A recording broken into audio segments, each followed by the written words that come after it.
All right, welcome everyone. We're going to go ahead and get started here tonight. We're going to talk a little bit about our project on climate change and understanding a little bit about that. But before we get into that, I wanted to talk a little bit about some introductory information as well as the objectives that go along with the lesson in the project. So, for the project, obviously, you're going to have gone through your lesson. You're going to make sure that you understand how you can explain the Earth's temperature and climate have changed in the past, describe how we learn about our past climates, being able to explain the greenhouse effect, explain global warming, its causes and its effects, and then listing strategies to help us reduce global warming. So, with that, let's talk a little bit about some introductory information.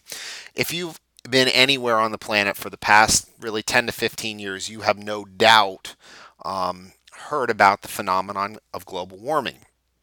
Um, and some of you may know more and some of you may know less, but really you should take some time to think about, you know, the basics surrounding air pollution, okay?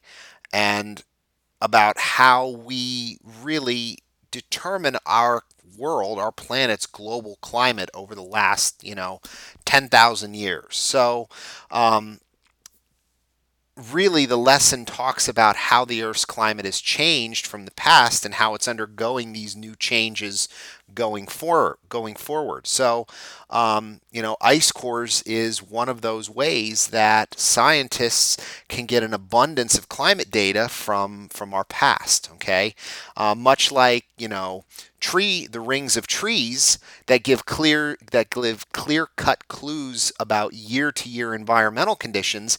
Ice cores give us information about what has occurred in our past that could have long term effects really on climate change. Um, so, with that, um, your lesson presents a really nice chronological timeline of data from ice cores from Greenland, from Antarctica, and how studying the Earth's temperature that has occurred over in these regions have led scientists to their proposition of what the greenhouse effect is, and why they believe it's affecting global climate. Okay, so certainly make sure that you understand the trends that are occurring with greenhouse gases, really with our planet over the last 10 to 15 years. And again, your lesson highlights that really, really nice. But in addition to that, understand that the relationship that exists between more carbon dioxide being put into the atmosphere is directly related to the warming of our planet, to the increase in global temperature. Okay.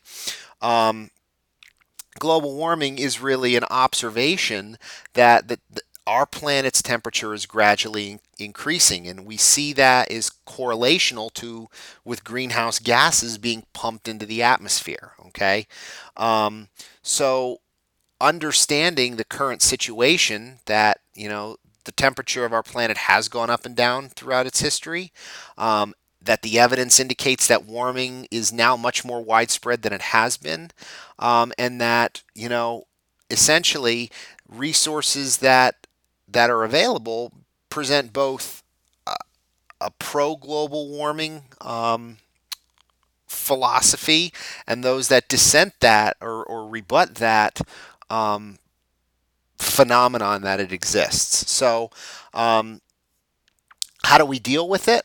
We cut our fossil fuel use, we improve our energy efficiency, we use more renewable sources of energy, reduce deforestation and limit our growth. So, all of these lessons and all of these projects that we've done up until this point all have led us to this point to understand of how we deal with global warming in the future of our planet. Okay, so with that, I would encourage you to certainly to go through and read a lot of the information in the lesson because I think they present a lot of great information that will not sway your decision one way or another, but just present the facts. So, with that, let's talk a little bit about what's actually um, being expected of you with regards to the project. So the project really is it's a 5-question assignment that asks you to really argue your perspective with regards to this assignment. So again, you're going to need to cite your sources.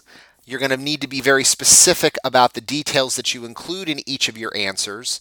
And each response should be approximately 200 to 300 words. Okay, so this is a lengthy assignment, but it's not one certainly that you certainly couldn't do with ease, because there's plenty of data out there to help you. So the first question is, explain why the greenhouse effect is necessary, but how an enhanced greenhouse effect can harm the planet. So really what you're focusing on here are the issues surrounding greenhouse gases and how they actually affect temperature on the planet. So that's really where you're going to center your argument around for question 1.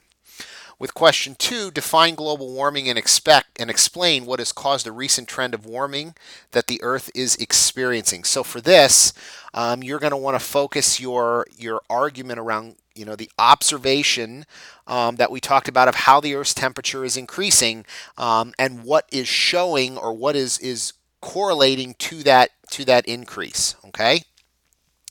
Question 3 is, explain why the Earth's temperature is directly affected by the amount of greenhouse gases. So for this one, you're going to want to talk about the process of shielding as it relates to the greenhouse effect, okay, and how that relates to solar radiation. Question 4 is, define carbon sequestration and explain how deep geologic burial of carbon works. So for this is really just being able to explain the process of carbon sequestering, and obviously the storing of carbon dioxide that essentially comes out of smokestacks. And then number 5, describe the connection between fossil fuel burning, the melting of polar ice, and the rising of sea levels. And really, this is just, again, another argument that surrounds the use of carbon-based fuels, and how these carbon-based fuels essentially enhance the greenhouse effect and thus, in turn, enhance global warming. So that's really what you're going to center your argument around there. So for these questions, again, specific citations for your sources. There's tons of governmental websites out there with data. Your lesson is a great place to start as well. And if you get stuck on any of these questions, or you need a little bit of a pointer, be more than happy to help you. Be in the virtual office. Come on in and visit, and we'll be back here next week working on a new project as we move closer and closer to the end of the year. Have a great week, everyone.